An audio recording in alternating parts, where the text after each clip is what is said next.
前阵子香港区议会选举揭晓，泛民主派取得压倒性的优势，香港人向北京政府传达坚定的讯息。今天我们就来聊聊什么是建制派，什么是泛民主派，他们是在怎样的背景下诞生的？建制派等于台湾的泛蓝吗？而民主派真的民主吗？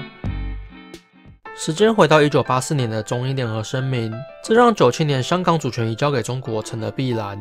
这时社会上分为两种派别，第一种是回归派，反正就回归吧，共产党承诺过了，马照跑，舞照跳，港人治港50年不变。这派的人那时未必亲中，但是相信在中国统治下，仍然可以享受高度的自由与过去的和平。另一派不相信共产党的人叫做移民派，觉得给中国统治如生活在炼狱，于是选择移民去英国或是加拿大。但也有很多移民派碍于经济压力，只好无奈地等待中共统治。这派叫做不能移民派，在港片富贵逼人、富贵再逼人、富贵再三逼人中，完美体现了没钱香港、有钱加拿大的窘境。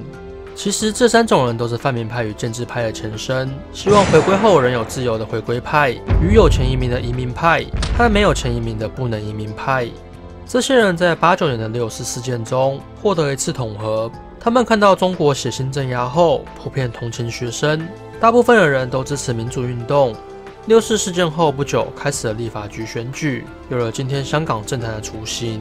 今天看起来舔中舔到很恶心的人，如梁振英、范徐丽泰，在当时可都是支持民主运动的急先锋。97年就存在政党，不论是泛民的民主党，还是建制派的民主建港协进联盟。那时在香港，不论泛民建制都自称民主，那时的民主就是一门显学。中共当局为了解决香港的民主失潮，动用了国家机器。我虽然得不了你的心，但我可以得到你的人，就是成立了临时立法会，找一些任命的傀儡当中国代理人，这就是建制派的诞生。共产党是斗争起家的，自然知道如何处理香港民主的问题，那就是分化这些有民主思想的香港人。于是从军公教人员下手最快，因为这些人薪水本来就是政府发的，政府是他们的老板。恩威并施下，本来是民主回归派的军公教人员，就逐渐收编成了建制派。值得留意的是，在香港，军实际上就是到处攻击滥捕市民的香港警察，所以你要他们同情抗争运动是很困难的。从生活背景看，他们就是最挺中共的一群人。接着，中共对香港进行大量殖民，这些人就是新移民。他们虽然在香港生活，但他们用的是微信，朋友也多是中国人，思想上也仍是大中国主义，所以是非常亲中的一群人。随着移民人口越来越多，建制派就越来越壮大，而泛民派伴随着一些对中国政府失望的人，不是移民出国就是默不吭声。一来一往下，建制派越强，泛民派也越来越萎缩。建制派主导的港府也因此得利，自然对这种政治移民睁一只眼闭一只眼。在政治战场上，虽然泛民掌握了不少席次，但都没有好好利用，因为泛民实际上只是一群小党，互不从属，各自为政。泛民不是没有权力，就是没有能力，不断选举就成了他们唯一能做和肯做的事。不少司意政客更是把泛民派当成垫脚石，寻求机会便捷到建制派。例如刘江华、汤家骅、冯光伟都是出身泛民，但加入政府当官，可谓民主派的叛徒。大部分的民主派都只想一辈子待在议席上，领着优渥薪水和享受社会地位。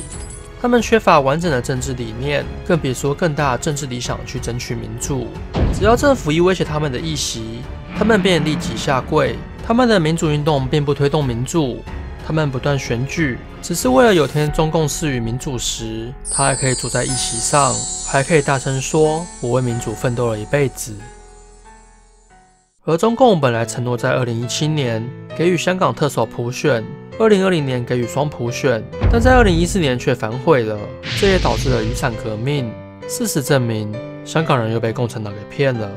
中共清楚地跟你说，中国与民主是背道而驰的。这时，民主回归派基本上已经消失，或是变成建制派。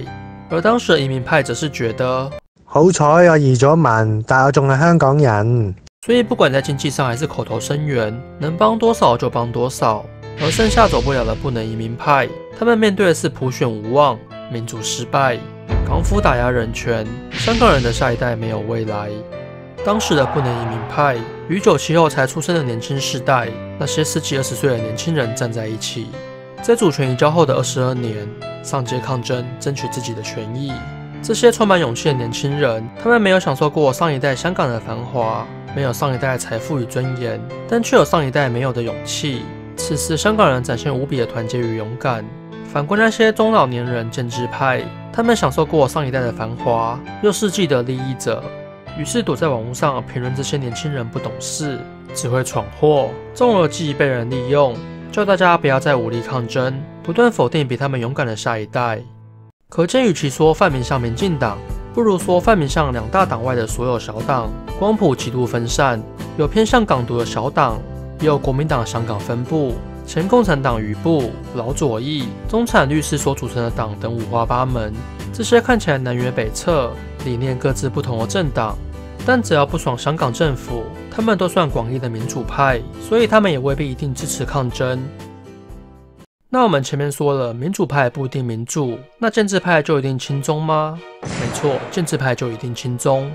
由工联会与民建联为首的建制派，政治立场非常亲中，只要北京政府说什么，他们都说好。工联会就是全香港最大的亲共组织，掌握各个工会，包含政府机构，且获得中国新移民大力支持。民建联则有工商业、大财团与一些中产阶级支持。其实你看，组成跟台湾的泛蓝支持者差不多。为什么军公教与工商团体会支持建制派与泛蓝呢？简单说就是既得利益者，因为亲中，所以可以得到一些甜头，便奋不顾身大力支持起来。例如军公教人员过去长期以来受惠于一些优渥政策，认为国民党比较照顾他们。工商团体则被中共当局绑架，像在台湾只要泛绿执政时，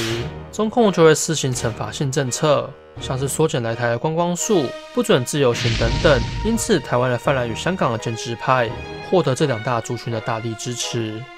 最后，建制派最常说的就是我们可以用选票来说话呀，为什么一定要上街头呢？为什么不从体制内改革呢？他们敢这样说，就是背后有人撑腰，就是赌你们这群废青选举一定选不赢的角度上。其实他们说的没错，香港的选举只是半场选举，每次选举选区会重划分界，且跟中国一样，所谓民主只是虚有其表，可说是没有普遍与平等的选举权。也有人说这次区议会选举不代表什么，重点在明年的立法会。然而依照香港的制度，就算你明年拿到立法会的所有席次，你也无法脱离北京的掌握。至于为什么会这样，下期我们就会从香港畸形的选举制度讲起。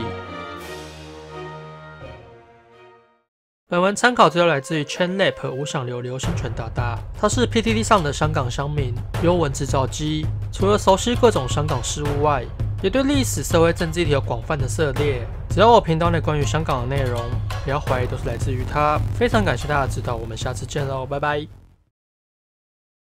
Hello， 大家好，我们今天要聊这本书《黑钱》，黑钱是读书共和国出版社出版的。这本书讲全世界都在贪污的事情，例如一些国际知名的大企业，什么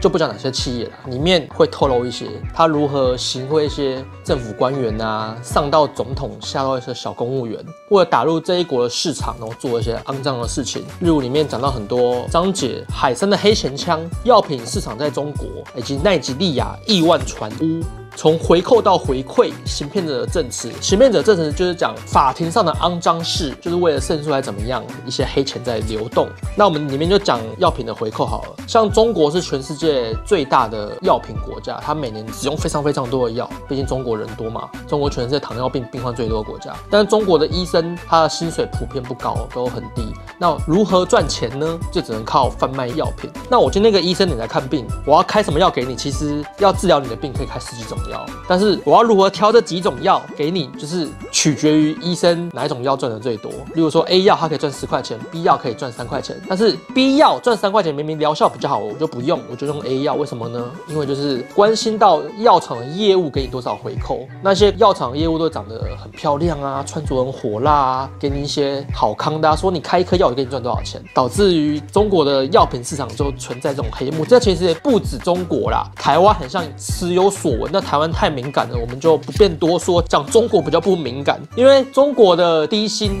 但是政府其实也知道这件事情，但是政府就默许这样做。那这本贪污的书呢，其实就是讲八卦啦，不要把世界想有多么正义。其实我们世界的秩序都是在一些国际大公司和几个国际间的老大所掌握，而里面其实是非常肮脏。我们可能在电视新闻上还是怎么样讲得很像说他们多么正义，都是为了世界怎么样，但其实他们的口袋都是塞得满满的黑钱。不要把世界想得太正义，事实上其实是很肮脏的。这本书就会让你觉得，天哪，我们世界真的这么肮脏龌龊？但其实贪污这种东西是长久以来的历史啦，不是说现在才有。像清朝当甲午战争不是为了打赢日本买了一大堆船，像李鸿章买了4艘船，贪了8亿银元还是多少钱，反正贪了很多钱啊。总之呢，贪污跟回扣就在我们周遭，这本书就是揭开内幕的书。那这本书呢，我们要送出5位观众，我们2位抽 VIP，3位抽给一般观众，然后记得来领书，因为每次领到书都是备取的，正取的反而都没有领到。那就这样子咯，拜拜。